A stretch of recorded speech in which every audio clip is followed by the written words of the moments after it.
Hello, welcome to Truck Stop Murder True Crime Podcast. I am your host, Gary Howard. Finally, I had a little time to maybe record something today. I have been busy. My schedule's been flopping all over the place, but I'm here in Arkansas right now, waiting on a load of beef. No chicken, I believe. I'm at Tyson. Probably chicken. It's going heading to San Diego. From there, it's heading to Mexico. Now, you might hear, I can't figure out what that noise is. I can hear it on my headset, but I don't hear it in my truck. I think it's one of the reefer units, because I'm in the yard right now recording this. It's a Tyson yard, so they have reefer units running around me. But I want to take the opportunity to record this since I have not been recording too much lately. But without further ado, today at this episode I had ready for a while. I've actually recorded it one time, but for somehow or another, I turned off the volume, my recording volume, and I did not notice it, so I recorded the whole episode with the recording volume down, so nothing recorded. So I recorded something last time because my other computer went out. No, well, actually, my plug. I had to get a new plug. I didn't notice that until I was getting ready to record, so I decided to do another episode instead. So I'm going back to this one since I got a cord for my computer.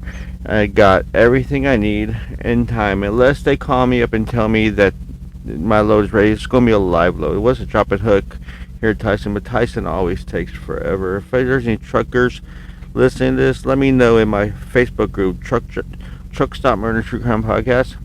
Or I think it's Truck Stop Murder and True Crime on Facebook. You should be able to find me. Today brings us to Dumas, Texas. Now the information I'm getting is from Oxygen, Oxygen Snap TV show. So I cannot find nothing. I don't see too many other. I don't see actually no podcast covering this, but it's a crazy case. Reason why it's on Snapped. But I couldn't find really nothing, so I'm gonna go with the information that Snapped had to offer on the Oxygen channel and some notes I took from the show. So where was I stopped at? When I stopped there, I got there late actually, so I had to wait till the following day to pick up the load.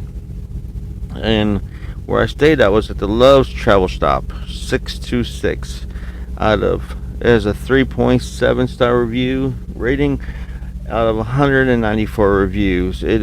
I'm 168 miles from it. As right now it's on US 287 exit and 8th Street. Is right on the highway. There's 45 spots there. Now it's 1 o'clock Central Time right now where I'm at in Arkansas. So right now it says some spots. Now when I was there, I'm not believing that. That place had many spots. It never really filled up or anything like that. So there was always, the whole time I was there, many spots. Right now fuel is trucker $3.27 for fuel. $4.28 for def. If you want to know the actual physical address, is 720 North Dumas Avenue, Dumas, Texas. So there's that. If you're traveling through there, going through the Panhandle up to Oklahoma or down to Dallas from Oklahoma, and you need to stop there to get something to eat. No, it says it has Chester's and Go and Subway. That is it. I think it only has a Subway. Now it says 2 miles is a taqueria place.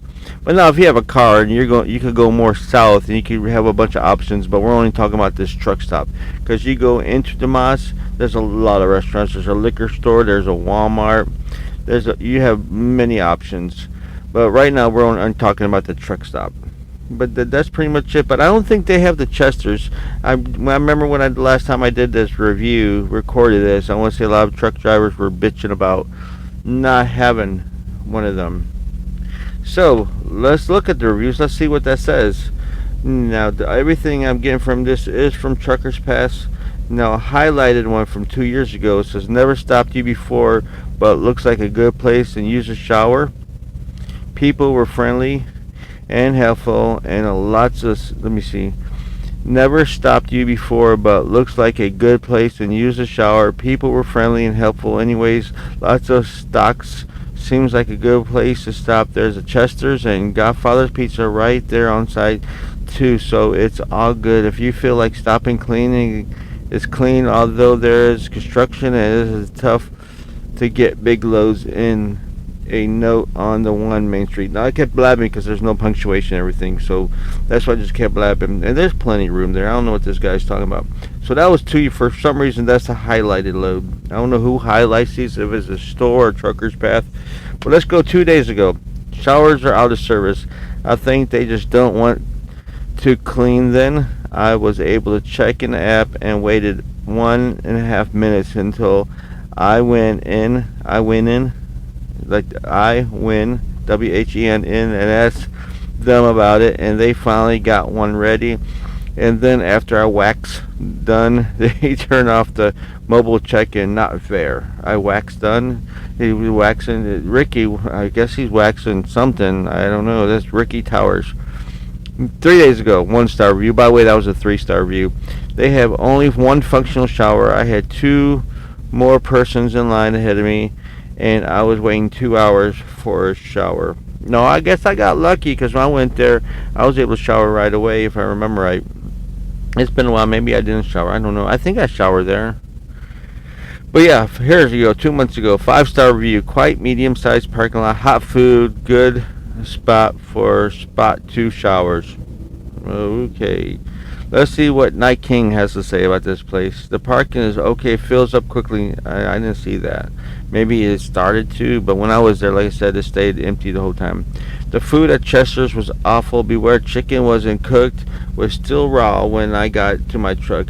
Had to throw out. The bread was hard and old and had overall dirty appearance in the restaurants.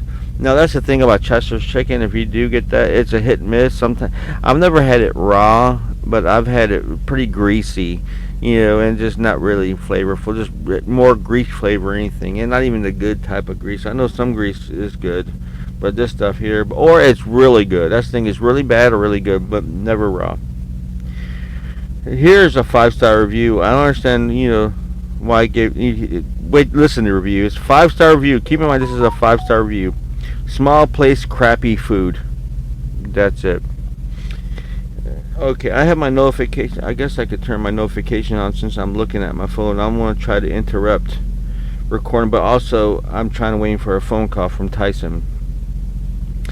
Here, 4-star review. Very clean lot.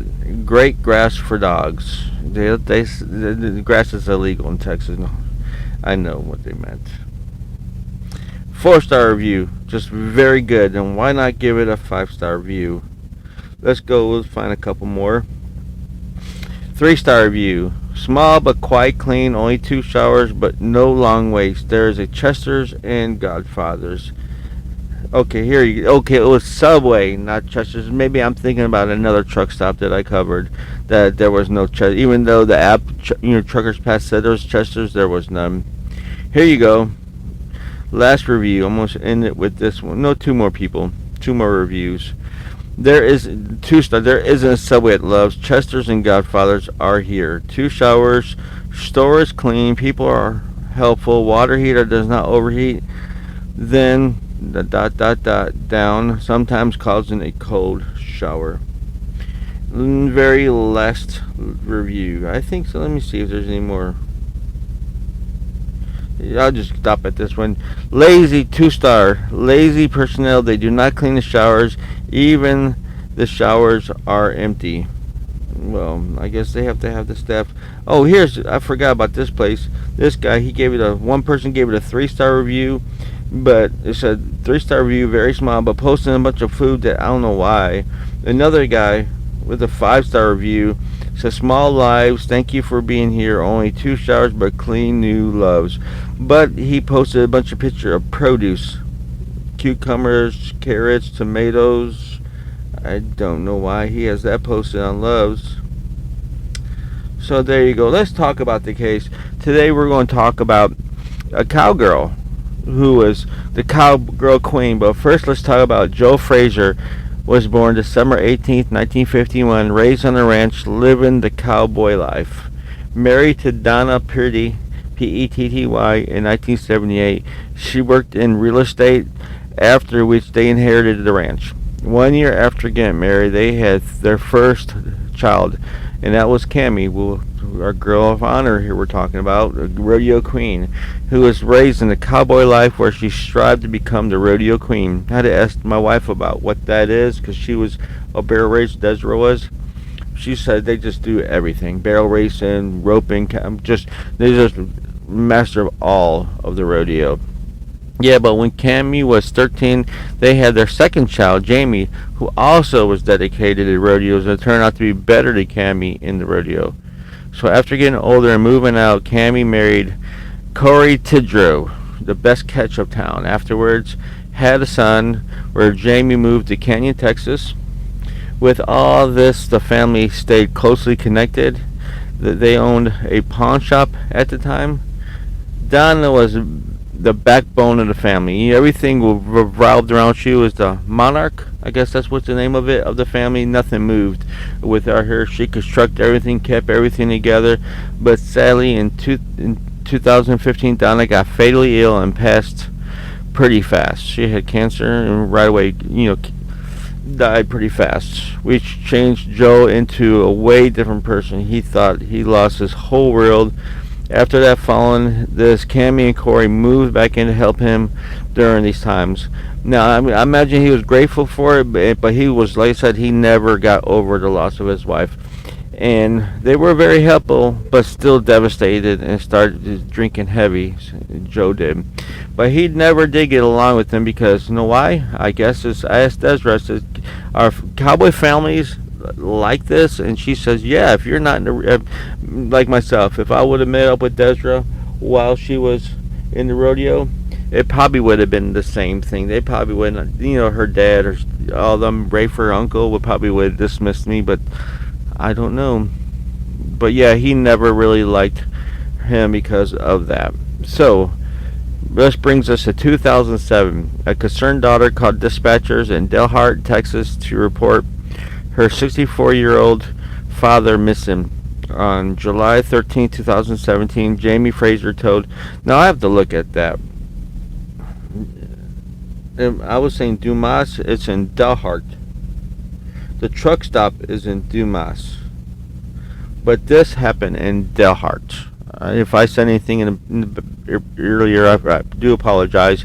But yeah, Dalhart, Texas. Report the 65-year-old father missing on July 13, 2017. Jamie Frazier, 24, told police she had last spoken to her father, Joel, on the phone on July 11th, and when she reached her family home at 5 p.m. the night her father had disappeared, she should go there. He still lived on the farm, horses. They said Joe never left the house without his hat.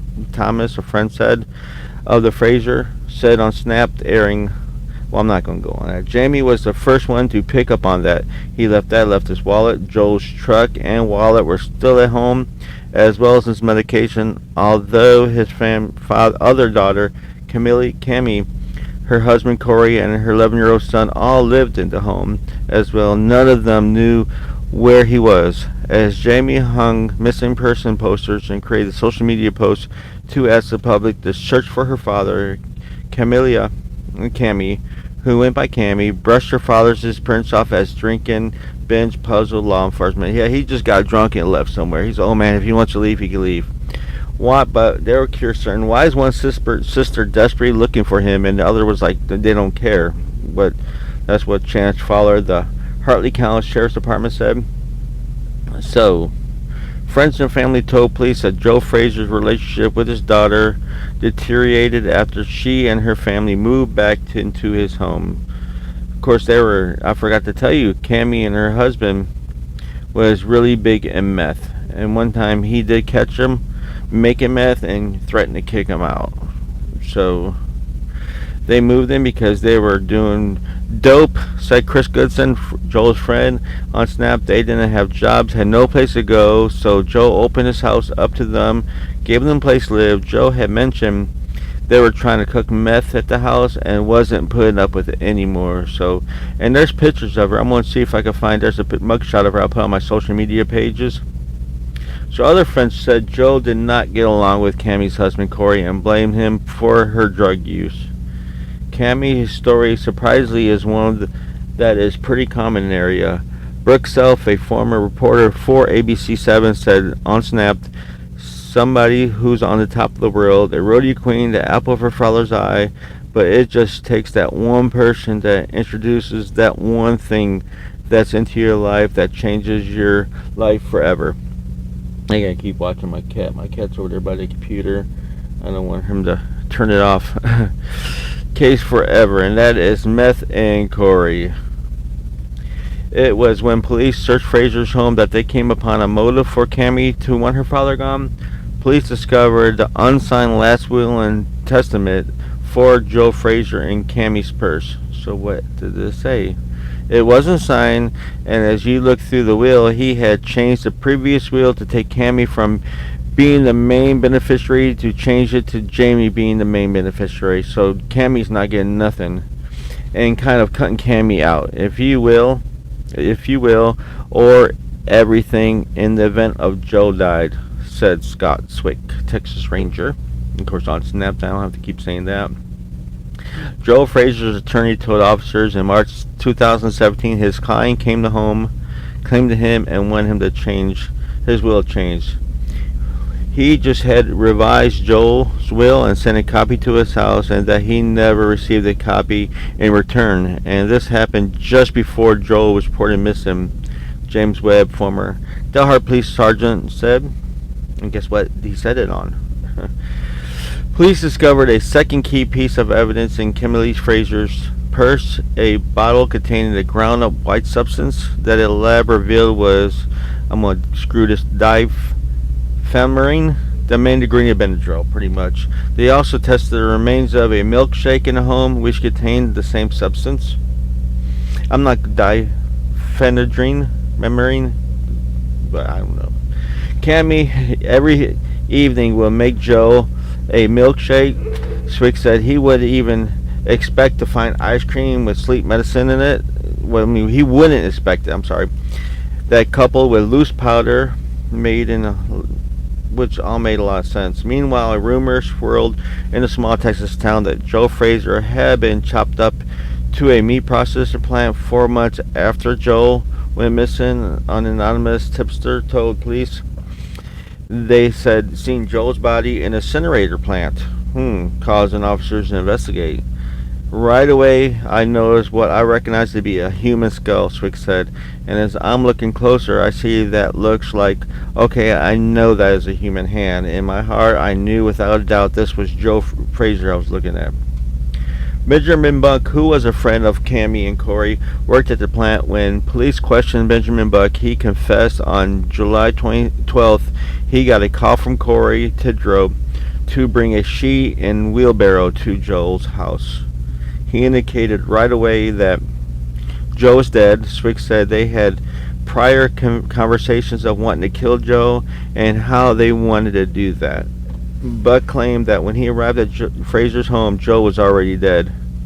Now, I don't know if this is a pre-thing, because I know he brung his kid, Cammy brung her son too, where her father was not barrel racing, but doing some team roping. But when he left, he forgot her son there. And when she came back to chew him out, she was over here saying, I cannot wait till he's gone. So I don't think this was, I think this was really premeditated. And she was just waiting, I guess, after time of the Benadryl and whatnot. They're just waiting for the right time. And this was it. So Cammy's in there trying to clean up. Swick said he sees some blood on the ceiling. He sees some blood on the chair around Joe. Buck also laid out what happened for officers. He alleged that Cammy made a milkshake with her father laced with sleeping drugs to make him easier to kill. Then she and her husband shot him in the head when he fell asleep, just right on the chair, execution style. He was passed out.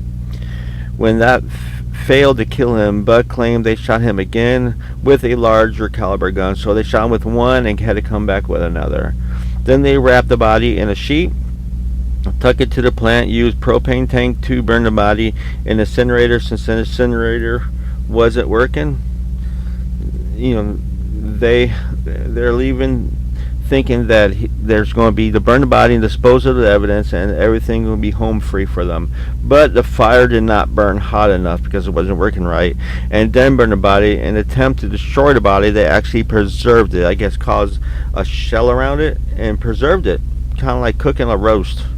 Autopsy reports backed up Buck's version of the events through autopsy. She was going to lose everything, and Jamie was going to end up with everything. And with her being on drugs and stuff, I think she just snapped, literally.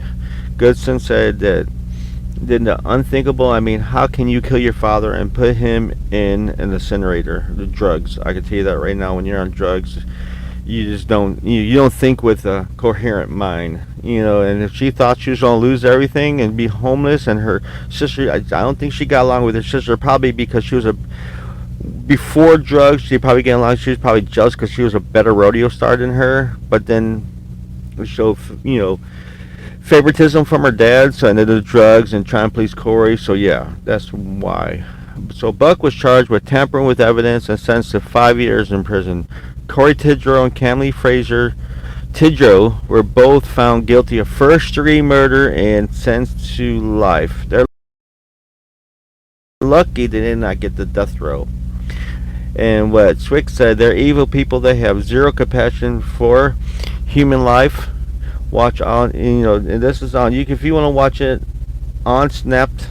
Let's see what this episode is called. You just look for Camilla Frazier. Women. Let me see where I can't see, but like I said, this is where I got. Just Google Camilla Frazier-tidrow, and you'll get it. All right, thank you for joining me. And if you did like this, write a review wherever you're listening to it. Also, I have another podcast called Missing Miles. If you want to check that out, that would be awesome. And I'm still working on Zero Stars There Is Terrell, my YouTube channel. But yeah, I'm not going to blab too much. I'm just going to get going because I'll just keep blabbing, and Desiree will get mad at me, my wife. So keep in mind, or you can email me at truckstopmurder@gmail.com if you would like. Links will be in the notes. Thank you for joining me. Remember, you can't fix stupid, but you can sure numb it with a 2x4. I'm out of here.